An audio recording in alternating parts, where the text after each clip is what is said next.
And, man, they bring a lot to the table when it just comes to understanding how to play the game of football. They did some really good things when it comes to situational football. So this will be a really good challenge for us. But I know for a fact our guys are looking forward to the challenge. So any questions?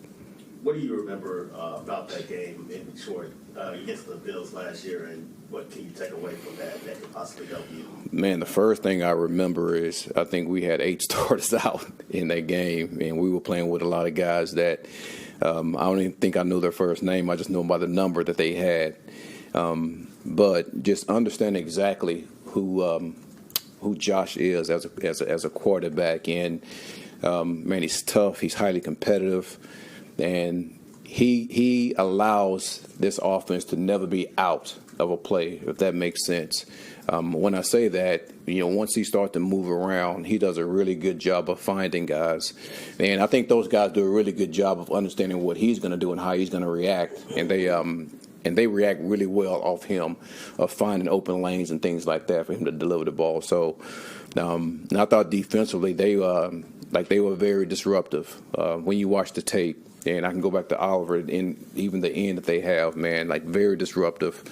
And they caused some issues. They really did. So we're going to have to really watch that tape and have a really good game plan for these guys. With Gibson, AG, what kind of message do you think that sends about accountability? That's why I said that statement earlier. I mean, we're trying to get the best players on this team that can play a role. And at this point, I just felt like we need to have a change, at that spot.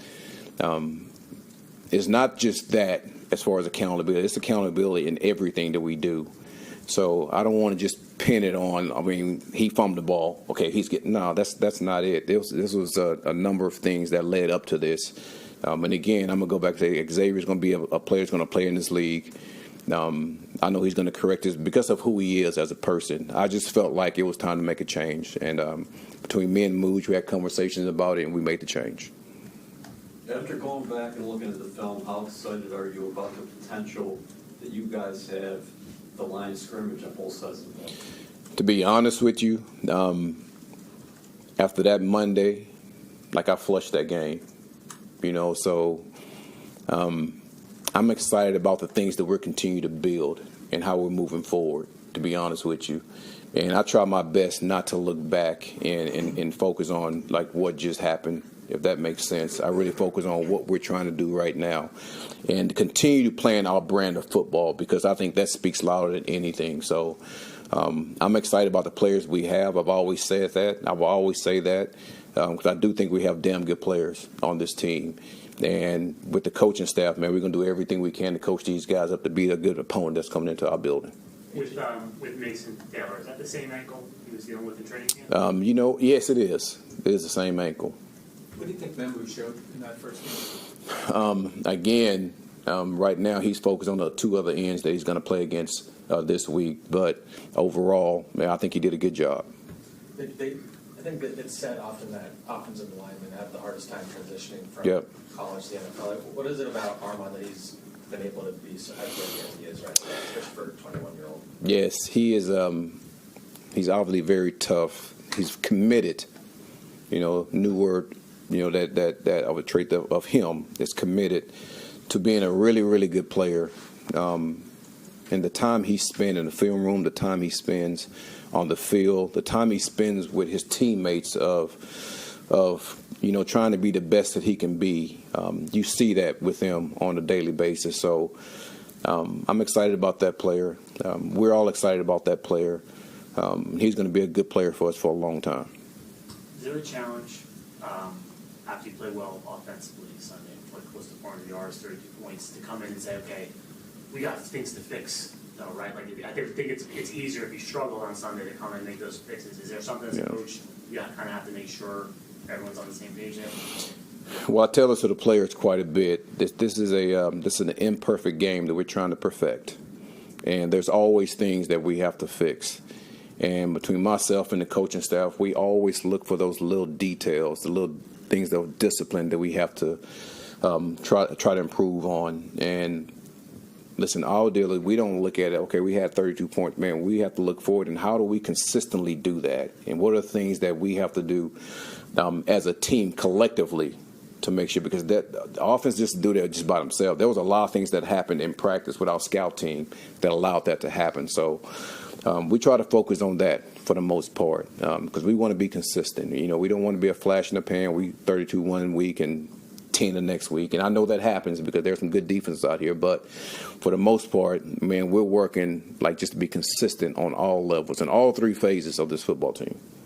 You think with Justin Fields, other than the plays he was escaping pressure, he was pretty much almost exclusively as a drop back, straight, working from the pocket. Is that what you meant, like early in the offseason when you talked about trying to make him a complete quarterback? I think it was at the league meetings or something. So you're going to let him play quarterback.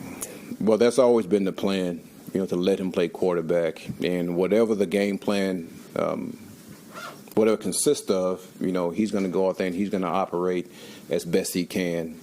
And again, you're right. I've said that from the very beginning that we're going to let him play quarterback, and we're going to see the things that he like, and we're going to also progress with the things that he's not good at, so he can be he can get better in that aspect. So, and this is still a work in progress, and we're going to continue to work with him. And I know just because of the type of person that he is and how he's always been, he's going to do everything he can to perfect that. So, again, I look forward to seeing him how he matures through this season. Couple more.